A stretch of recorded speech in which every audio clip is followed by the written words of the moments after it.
Likutei Sichos, Chelik Yud Aleph, it's volume 11, the second sicha for Parshas Bo. This sicha is actually a very lumdish sicha, and it's on a topic that's mentioned in this week's parsha in connection with Yetzias Mitzrayim, namely the mitzvah of Pidyon Haben, the redeeming of the firstborn son. Now this sicha is also a siyum of a Maseches Psachim, a siyum of a Masechta which the Rebbe typically, and especially in the later years, always held a siyum on the celebration of his birthday on Yud Aleph Nisan. And I have to say that a major part of this sicha is actually nigla. It's all in the style of nigla. And at the end is a phenomenal insight based on Kabbalah and Chassidus and how it applies to our times. In the course of the sicha, we'll also get a very good analysis of the mitzvah of Pidyon Haben and of the bracha of Shechiyanu and other various topics that come up in our day-to-day life. But I do want to say, don't be afraid. Don't get nervous. Even if you don't have experience in following a pilpul, I'm telling you that this sicha is very well and easy to understand. And I believe that you will really appreciate it. Just stay along for the ride. I'll try to do it bekitzer as possible, as it is a lengthy sicha.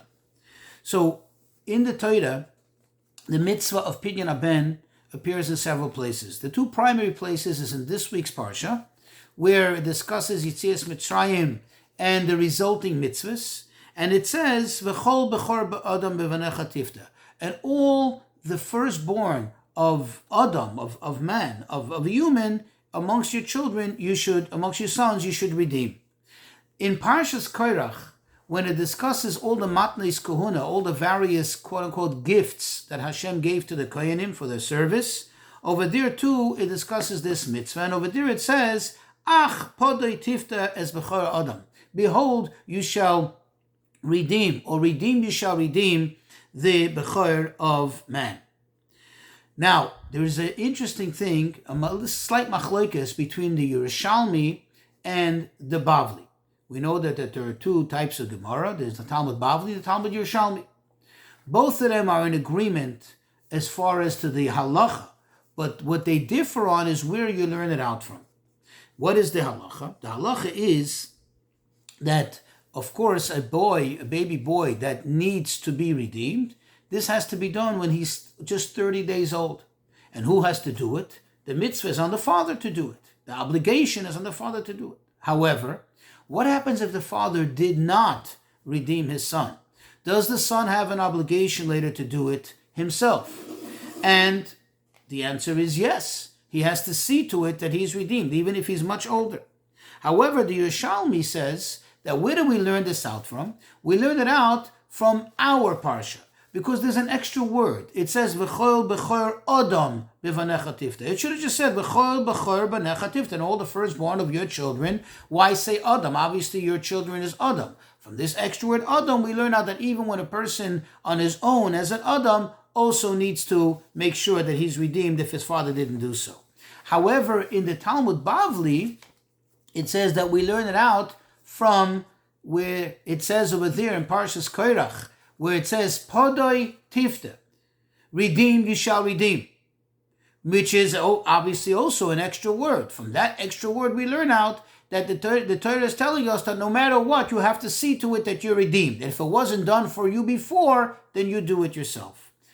The question is, what's the difference? We know that everything in the Torah is exact, especially when it is something that's recorded. Not only Torah Shebiksav, but also Torah Shebal Peh. What difference does it make if you learn it from this pasuk or if you learn it from that pasuk? And why? In other words, why would they differ? What is it about? And what difference would it make in halacha? And moreover, why is it that we need to also pinpoint and understand why is it that the Yerushalmi picks specifically this pasuk to learn it from and the Bavli prefers the other pasuk to learn it for? So if we look at the psukim, if we look at our parsha versus that parsha, Parshas Korach, we can immediately see an inherent difference in the psukim. In our pasuk, what is the focus on? What is the thrust of the pasuk? It's talking about the father, that the father who experienced Yetzias Mitzrayim, and one of the things that we have as a result, meaning one of the mitzvahs, to commemorate Yetzias Mitzrayim is the redemption of the firstborn, because Hashem spared our firstborn. And therefore, you need to, we shall redeem our first son, our firstborn. So you see that the emphasis in our parsha is more on the father and the father's obligation in redeeming the son. Whereas in Parshas Korach, the emphasis over there, the gist of the whole, mention of it is not so much about who does it, but more about the fact that it's done, the fact that it goes to the Kohanim. And according to this, you can see already a difference between our parsha and that parsha. Our parsha, seems to imply that the main obligation, the onus of the implementation is on the father, whereas over there, it's really more ambiguous. It doesn't say who it's about. And this will help us understand better the question and answer the question that we asked. However, before we do so, we're going to take a little trip to the end of Maseches Pesachim. The Siyum was on the end of Maseches Pesachim, which speaks about precisely this topic, the topic of Pidyon Haben. And in fact, it brings a story. It ends with the story that there was a great sage, Rabbi Simlai, who was at a Pidyon Haben. So they asked him a question. They asked him an iboyim. They had a problem. And they started like this. They said, Pshita. Pshita means it's obvious, it's clear, that the bracha of Al Asher Kedushanim B'Seisiv Yitzavanu Al Pidyon Haben, it's clear that the father is the one who makes the bracha. However, they asked him, Shechiyanu mi mevarech. Who makes the bracha Shechiyanu? Does the Kohen say the bracha, or does the father of the son say the bracha? And they explained the question. Do we say that the Kohen says the bracha Shechiyanu? Because, by the way, when do you say Shechiyanu? When you have a moment of enjoyment, a moment of benefit, you gain something. It's a moment of extreme happiness. So should we say that the Kohen is the one who says Shechiyanu? Why? Because he has benefit. He gets the money. He gets the 5 slime. Or do you say, no, it's the father who gets to say the Shechiyanu, because the fact is that the father is doing the mitzvah. There's the joy, the benefit of doing the mitzvah.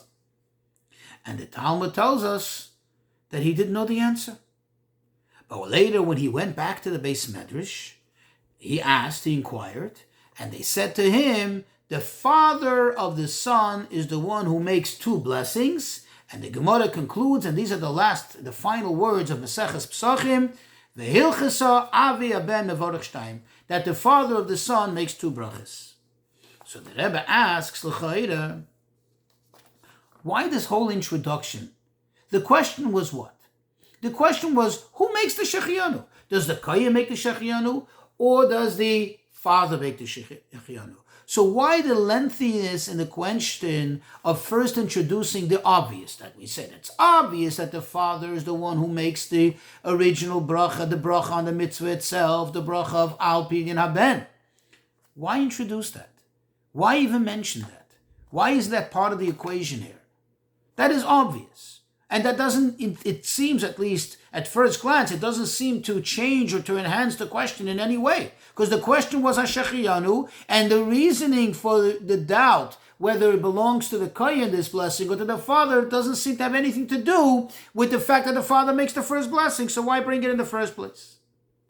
So before the Rebbe goes, so to speak, down his road that he paves in the understanding of this sugya, of this topic, of this story, the Rebbe first says that I want you to know that this question is not my own, so to speak, original question. This question actually is already brought down in the Tzlach. The Tzlach is an acronym for the words Tzion Nefesh Chaya, which is a work that was written by great famous Rabbi Yecheskel Lando, who also is known by his other work, the Noida B'Yehuda. The Tzion Nefesh Chaya he wrote as a memorial for the passing of his mother. His mother was Chaya. But in any case, it's a pilpul sefer on various topics in the Talmud. And over there, he asks this question, and he proposes 2 different answers. And now, without going into a lengthy discussion on this topic, because it is worth its own, discussion, but you noticed that in the brachas that we make on the mitzvahs, there are two brachas, there are two expressions that we use. Sometimes we say al, like al this mitzvah and such mitzvah, and sometimes we say le. In other words, sometimes we say Hashem commanded us over on this mitzvah to do this mitzvah, and sometimes He commanded us le to do this mitzvah. What is the difference between al and le? There's a whole long discussion in Rishonim, very lengthy discussion, back and forth. But the point, just the gist of it, is that when you say al, it could imply, or it implies that mitzvah doesn't necessarily have to be done or implemented by the person himself. It could be done through means of a shliach, or it's done by means of several people's participation to get a complete mitzvah. Okay? When you say le, that means that the mitzvah is the obligation of that particular individual. That particular individual has the full and exclusive obligation to fully implement that mitzvah. To give you an example, let's say when it comes to hearing shofar, we say lishmoya kol shofar, to hear the sound of the shofar, because each and every person has an obligation to hear the shofar. You don't have an obligation to sound the shofar, but we do have an obligation to hear the sound of the shofar. Whereas, let's say when it comes to reading the Megillah, the mitzvah is to read it, but not everybody has an obligation to read the Megillah. So therefore the bracha is al mikra Megillah, because one person can read it and thousands can hear the reading from that person. Another example, when a woman lights Shabbos candles. So what does she say? Lahadlik ner shel Shabbos kodesh. However, if for some reason she didn't light the candles herself, let's say chas v'sholem, it was already shkia, but it's made hashmasha, so she can ask a goy to light it for her. So what does it say in halacha? What is the bracha that she recites? Not lehadlik, because she's not doing it. It's been done for her. So she says al hadlokas ner Shabbos. It's already been done, and also it's been done by someone else for her. Okay? So you see already a difference between the le and the al. So based on that, the tzlach tries to explain it as follows. That the question is, because when the father makes the bracha, in other words, the question was, why do we include the whole obvious part of the question, which is that the father makes the bracha on the mitzvah itself? How does that enhance the understanding of the question of the problem of shechiyanu? So he says, since the father makes the bracha al pidyon haben, that can possibly imply that it could be done through someone else. The father himself doesn't have to do it. If it can be done through a shliach, that means there are certain times when the father himself, for whatever reason, will not be doing this mitzvah. And if he doesn't do the mitzvah itself, and it's being done through a shliach, then the shliach doesn't say the shechiyanu, because it's not his joy, it's not his special occasion. That's obvious. So in order to avoid that sometimes the mitzvah will be accompanied with a shechiyanu, and maybe perhaps in certain occasions not, therefore they asked, maybe we should just give this blessing, so to speak, dedicate this blessing to the kohen, who has a reason of joy, of reason of benefit, because he receives the money. So therefore there's also a justification for him to say shechiyanu, and therefore they were asking, maybe he should say it. So this way, whatever happens across the board, there'll always be a shechiyanu associated with this mitzvah, because there always has to be a kohen present. If there's no kohen present, the mitzvah wasn't done. So that's one way of understanding it. Another way he explains is, because since the father says al, since the bracha is al, therefore that implies that this mitzvah is implemented, is completed, not exclusively by one person, but there are multiple participants. In this case, who are the participants of the mitzvah? The father is the one who gives the money. He's redeeming his son. But it's also being completed by the kohen, and now we're implying that he has a part in it because we say the word al, not le. Oh, the kohen is also part of the mitzvah. So if we look at it, they were asking, maybe the father and the kohen have both an equal role in the mitzvah. But the Kohen has something over the father that even the father doesn't have, because he is now gaining the money. So he has like an extra reason that maybe the blessing of Shechiyanu should belong to him. That's how the Tzlach explains it. But the Rebbe negates this way of explaining it. Why? Because the Rebbe says if you look closely to the story, the verbiage in the story seems to be emphasizing not so much the nusach, the version of the blessing, whether it's al or le, but more the players, the people. Who's the burden on? Is it on this person or is it on that person? Because if that was the meaning of the question, that which the Tzlach explains, then it should have said it in a much shorter way. It should have just said, since the blessing is al pidyon haben, who gets the shechiyanu? It doesn't say that. It says the blessing of al pidyon haben goes to the father.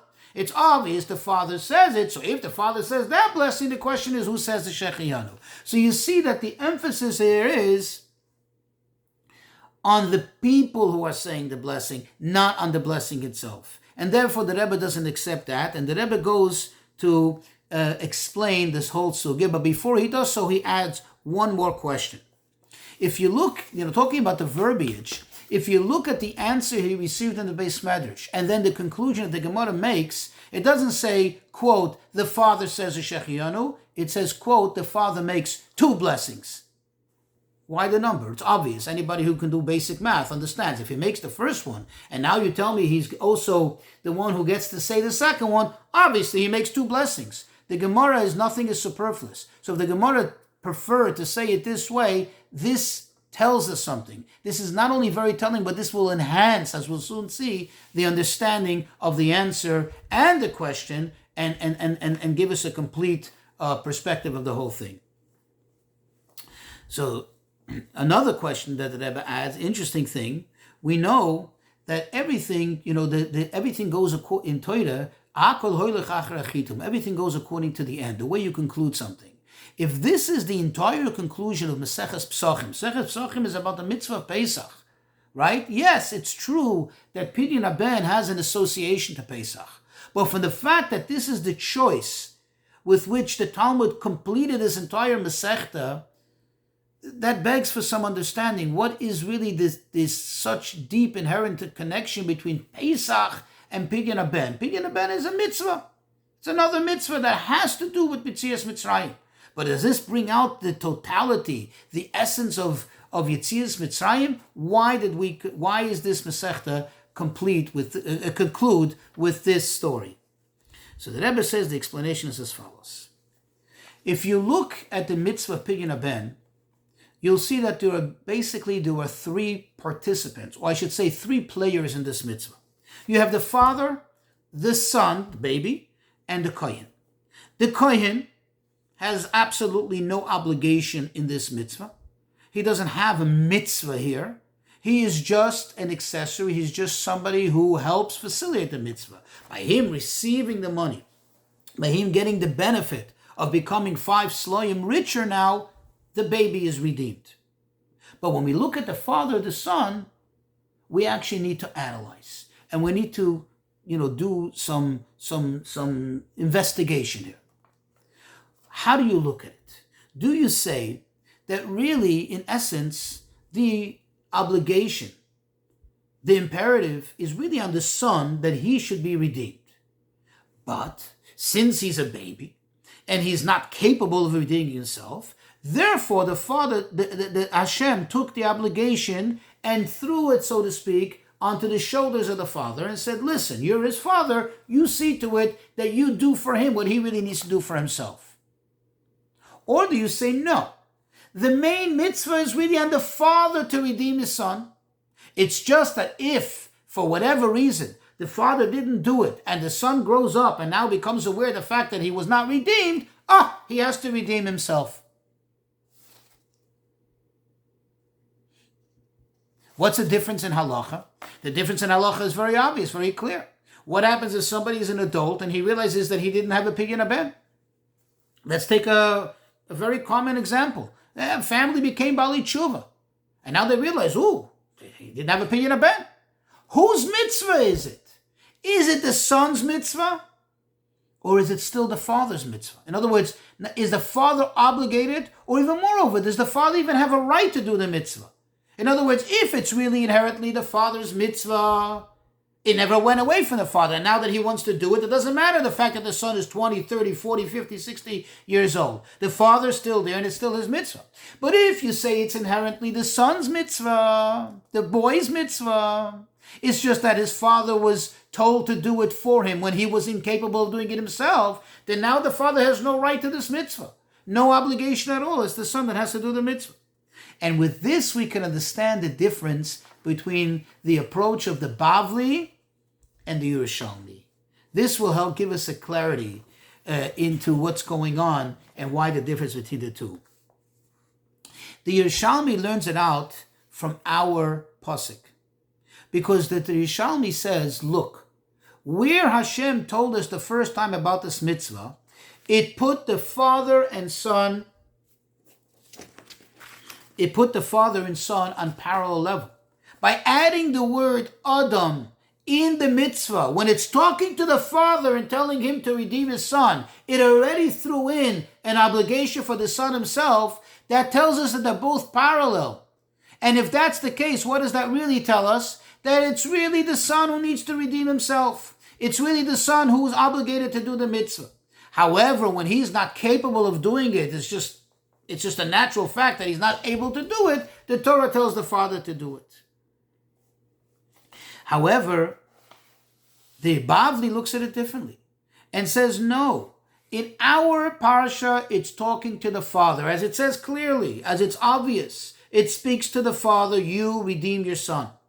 And therefore the Bavli assumes and the Bavli accepts that the main mitzvah, the inherent mitzvah is on the father. The father is the one who has to do it. It's just later, where in Parshas Kairach, where it mentions all the matnos kahuna, all the various gifts, the allocations to the kohanim. And amongst them, it mentions this one, which is the redemption of the firstborn. And interestingly, over there, it adds some details which have never been mentioned before, namely that it's done from 30 days and older, or that it has to be five shloim, 5 shekel.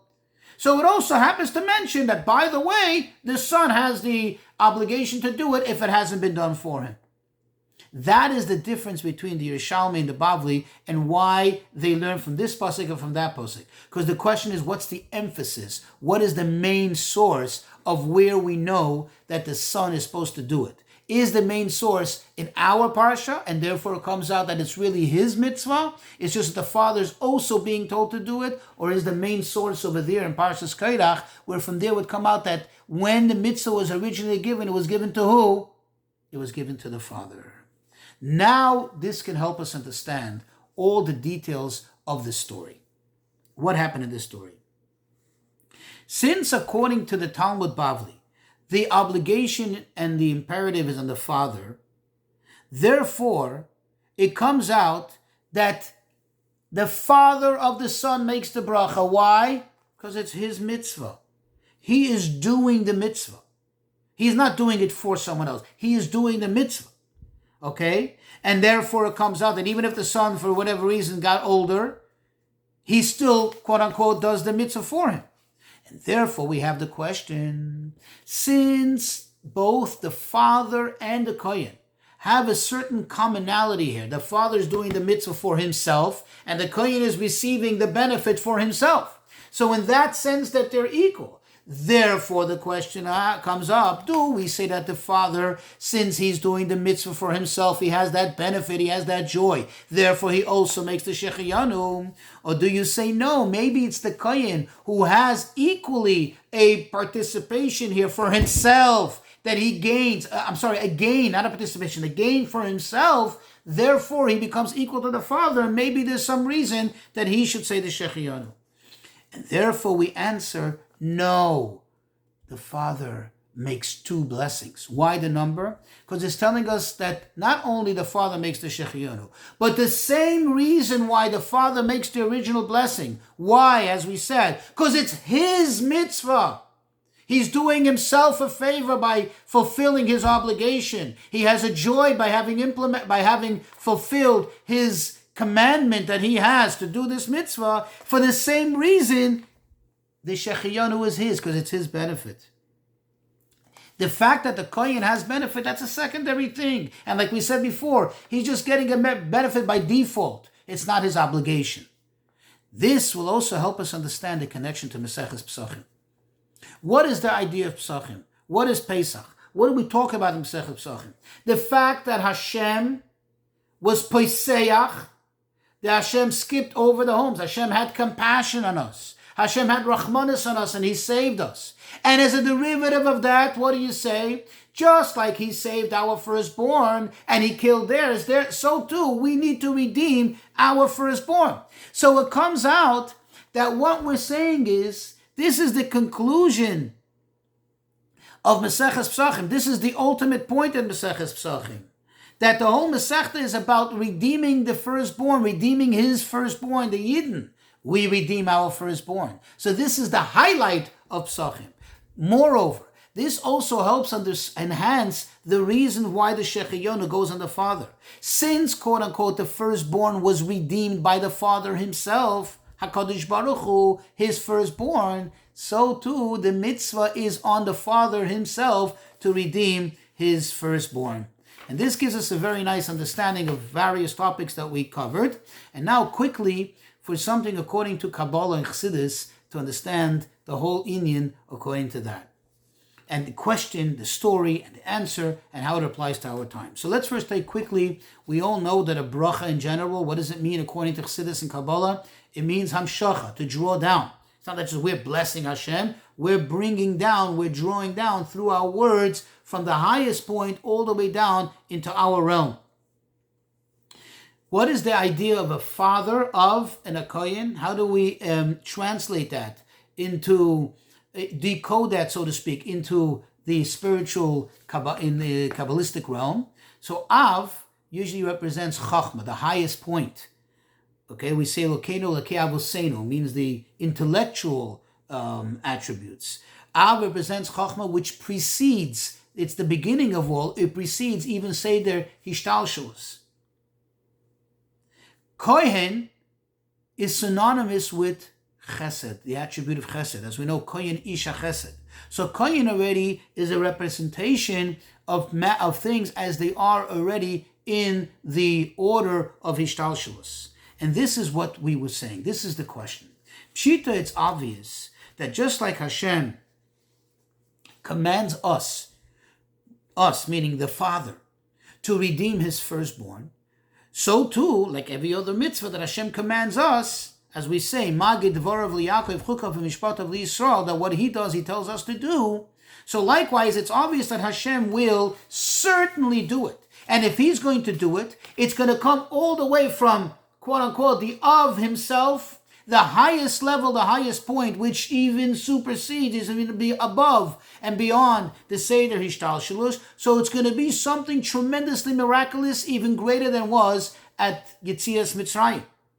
The question is, however, when it comes to Shechiyanu, to the benefit stage, so to speak, since we know that Hashem himself is called a Kohen, Elekeichem Kohen, who, as it says, your God, quote unquote, is a Kohen, meaning there's an aspect of godliness, as we know, with the Shechina, that is together with us already a lower level of expression of godliness. That's already, quote unquote, with us in Galus and is suffering alongside us.